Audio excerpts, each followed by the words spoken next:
Hi everyone, I'm going to show you how to clean fast kitchen chopboard. I know you are a very clean person.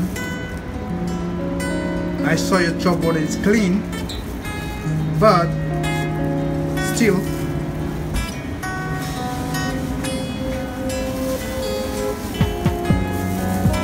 something wrong.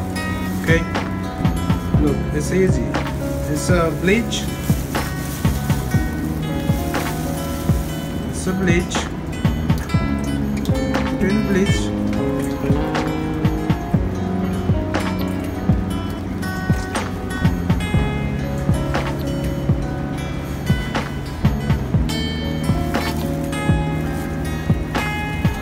And leave there for 10 minutes.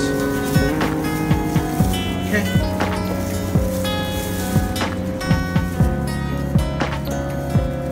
Okay, it's been almost 10 minutes.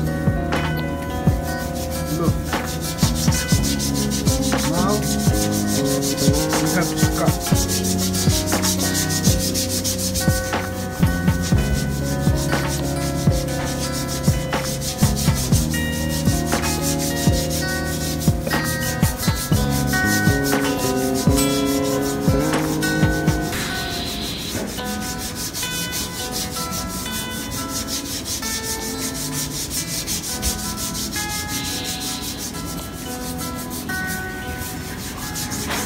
You have to be careful with the bleach.